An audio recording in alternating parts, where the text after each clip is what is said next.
خلافت کہتے کسے؟ خلافت نام ہے حکومت الہیہ کا. اللہ کی حکومت، انسان کی خلافت. انسانی حاکمیت کفر ہے. آج بھی نعرہ لگ رہا ہے، آج بھی میں نے پڑھا ہے کسی صاحب کا، سیاسی کارکن کا بیان، عوامی حاکمیت کے قیام تک ہماری جد و جہد جاری رہے گی. یہ نعرہ کفر ہے، کلمہ کفر ہے. حاکمیت صرف اللہ کے لیے. سروری زیبا فقط اس ذات بے ہمتا کو ہے، حکمراں ہے ایک وہی، باقی بتان آزری. اچھا حاکم اللہ ہے تو انسان کے پاس کیا ہے؟ خلافت. خلیفہ کسے کہتے ہیں؟ جانشین، نائب. اور سادہ ترین بات سمجھ لیجئے، یہ چونکہ بہرحال قریب ترین مثال ہے، ہم انگریز کے غلام تھے. بادشاہ کون تھا؟ وہ تو جو بھی بادشاہ تخت انگلستان پر تھا یا جو ملکہ تھی وہی تھی نا. حاکم وہ تھی. وائس رائے ہوتا تھا یہاں. وائس رائے اس کا نمائندہ. جہاں حکم آ جائے گا اصل حاکم کی طرف سے سر تسلیم خم، جہاں نہیں ہے اپنی ثواب دید سے، مشورے سے، قریب لوکل جو بھی کنسلٹیشن ہے، جو ایکسپرٹس ہیں ان کے مشورے سے قدم اٹھا. یہ خلافت ہے. اب آپ ایک اور بات سمجھ لیجئے، یہ خلافت اللہ نے تمام انسانوں کو دی، اس لیے کہ ہمارے سب کے، چاہے وہ کافر ہو، مسلم ہو، ہندو ہو، مسلمان ہو، عیسائی ہو، گورے ہو، کالے ہو، سب حضرت آدم کی نسل سے ہیں. اور انی جاعلک یہ جو فرمایا اذ قال ربک للملائکۃ انی جاعل فی الارض خلیفہ، تو خلافت آدم کو دی. تو آدم کی ساری اولاد خلیفہ ہے. آپ کو بڑی عجیب بات معلوم ہوئی ہوگی، لیکن جو خلافت سے آگے بڑھ کر حاکم بننا چاہے وہ باغی ہے. سمجھ رہے بات؟ جو خلافت سے آگے بڑھ کر حاکم بننا چاہے گا وہ کون ہے؟ باغی ہے. لہذا جو تو مسلم ہے، مسلم کے معنی سر تسلیم خم کرنے والا، اللہ کی اطاعت قبول کرنے والا، مسلم خلافت کا حقدار ہے.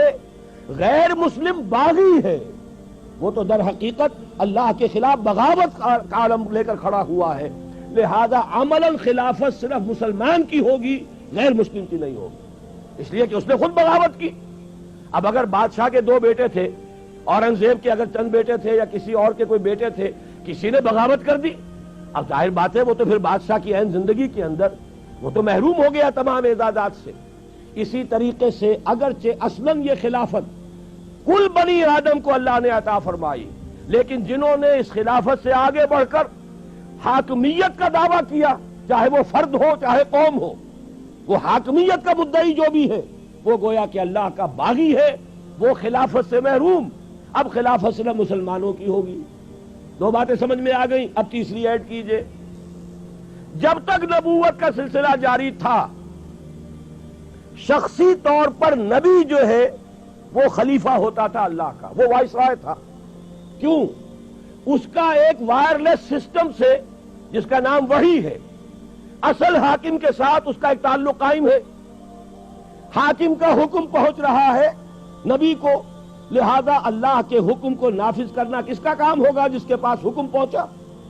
لہذا خلافت پرسنل تھی کہ نبی ہی خلیفہ تھا.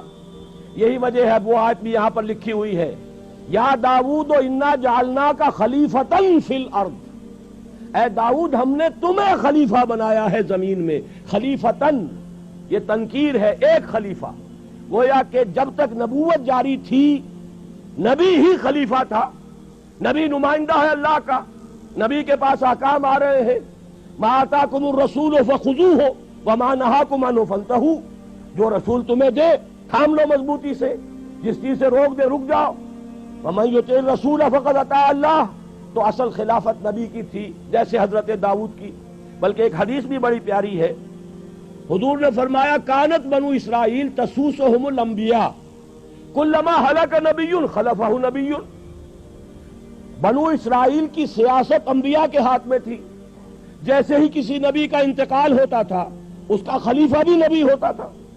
تو گویا کہ نبوت چلی آ رہی ہے. حضرت داؤد کا انتقال ہوا، ان کے بیٹے تھے کہ نہیں حضرت سلیمان، وہ خلیفہ ہو گئے. تو کانت بنو اسرائیل تسوسہم الانبیاء کلما ہلک نبی خلفہ نبی. اب چوتھی بات سمجھیے، یہ ہے اصل میں خلافت کے فلسفیانہ اصول. ختم نبوت ہو گئی حضور پر آ کر. اب کسی کا کوئی وائرلیس کنیکشن نہیں ہے اللہ کے ساتھ, وہ تو کتاب اور سنت ہے. اب قرآن میں اللہ کی ہدایت, اللہ کا آخری ہدایت نامہ قرآن, نو انسان پیام آخری حامل او رحمت للعالمین, اور حضور کی سنت اب یہ ہے ہمیشہ کے لیے. لہذا اب خلافت جو ہے شخصی نہیں رہی, امت کی ہو گئی, مسلمانوں کی اجتماعی خلافت ہے. یہی وجہ ہے کہ پھر خلیفہ کو مسلمانوں نے منتخب کیا, مسلمانوں کی رائے سے ابو بکر خلیفہ بنے. جیسے آپ کو معلوم ہے کہ اگر انسانوں کی حاکمیت کا نظام ہے تو 10 کروڑ حاکم کیسے ہو جائیں گے؟ یہ 10 کروڑ ابھی جیسے کہ ذکر کر رہے تھے الیکشنز کا, یہ 10 کروڑ 400 کو منتخب کر لیں گے. گویا کہ انہوں نے اپنی حاکمیت 400 کو منتقل کر دی. یہ 400 وزیر اعظم کو منتخب کر لیں گے, گویا کہ انہوں نے اپنی حاکمیت وزیر اعظم کے حوالے کر دی. اور اگر صدارتی نظام ہو تو گویا کہ 10 کروڑ مسلمانوں نے ایک شخص کو اپنا خلیفہ بنا دیا, اپنی خلافت منتقل اسے کر دی, ووٹ دے کر, رائے دے کر. اس معنی میں اب خلافت جو ہے وہ ایک انتخابی ادارہ ہے, مسلمانوں کے مشورے سے وجود میں آنے والا ادارہ ہے. اس کے لیے میں آپ کو ایک بہت اہم واقعہ سنا دینا چاہتا ہوں حضرت عمر کی زندگی کے آخری دور کا. حضرت عمر رضی اللہ تعالیٰ عنہ آخری حج پر تھے اپنی زندگی کے. وہاں حضرت عبد الرحمن ابن عوف تشریف لائے, جو حاضر ہوئے. حضرت عمر کا رتبہ بلند ہے اس لیے میں نے لفظ بدل دیا, تشریف لائے کی بجائے حاضر ہوئے. انہوں نے کہا کہ امیر المومنین میں کچھ چہمے گوئیاں سن رہا ہوں, کچھ لوگ یہ کہہ رہے ہیں کہ جیسے ہی عمر کی آنکھ بند ہوگی ہم فوراً فلاں شخص کے ہاتھ پر بیعت کر لیں گے. حضرت عمر فوراً بہت پریشان ہو گئے کہ یہ تو سازش کا انداز ہے, یہ تو مسلمانوں کا حق ہے کہ ان کی رائے سے خلیفہ بنے, اور یہ لوگ اگر اچانک کسی کو خلیفہ بنا دیں گے تو پھر تو فساد ہو جائے گا. تو حضرت عمر نے فرمایا کہ ٹھیک ہے, مسلمانوں کو جمع کرو, میں ابھی خطبہ دوں گا. فَمُحَذِّرُهُمْ, میں مسلمانوں کو وارن کرنا چاہتا ہوں, ان ہؤلاء الرہط, ان لوگوں کے بارے میں, الذین یریدون ان یغصبوا امرہم, جو چاہتے ہیں کہ مسلمانوں کا حق غصب کر لیں. یہ تو مسلمانوں کا کام ہے کہ وہ اپنی رائے سے خلیفہ بنائیں. ان مسلمانوں کے حقوق کو غصب کرنے کی جو سازش کر رہے ہیں, میں چاہتا ہوں کہ ان کی سازش کا بھانڈا پھوڑ دوں, پردہ چاک کر دوں اور لوگوں کو متنبع کر دوں. عبد الرحمن ابن عوف رضی اللہ تعالیٰ عنہ بہت ہی دانشمند انسان تھے. انہوں نے کہا, مشورہ دیا, امیر المومنین یہ موسم حج ہے, حج پہ ہر طرح کے لوگ آئے ہوئے, مشرق سے, مغرب سے, جزیرہ نما کے کونے کونے سے, اچھے بھی ہیں برے بھی ہیں. یہاں ہو سکتا ہے یہ بات آپ نے کی تو کوئی فساد ہو جائے, لہذا بہتر ہے آپ جب مدینے واپس تشریف لے جائیں گے وہاں جا کر یہ معاملہ کیجیے. حضرت عمر نے ان کی رائے قبول کر لی. یہ بخاری شریف میں بھی پورا واقعہ ہے, مسند احمد ابن حنبل میں بھی موجود. عبداللہ ابن عباس رضی اللہ تعالیٰ عنہ اس کے راوی.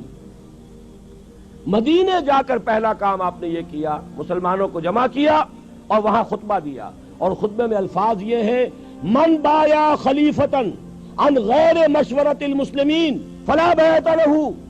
سن لو یہ میری بات, مسلمانوں کے مشورے کے بغیر اگر کسی نے کسی امیر اور خلیفہ کی بیعت کی تو اس کی کوئی بیعت نہیں. معلوم ہوا کہ اب جو ہے خلافت وہ در حقیقت شخصی نہیں رہی بلکہ اجتماعی ہے, یہ مسلمانوں کی خلافت ہے. اس کا آج کے دور میں اب نظام کیا بنے گا؟ نمبر 1, تمام مسلمان ووٹ دیں گے, مرد اور عورتیں سب خلیفہ کو منتخب کریں گے. یہ صحیح بات کہی ہے توکل صاحب نے, اور یہ بات میں کھل کر کہتا رہا ہوں کہ اصل میں صدارتی نظام قریب تر ہے نظام خلافت کے, اور معقول تر نظام ہے.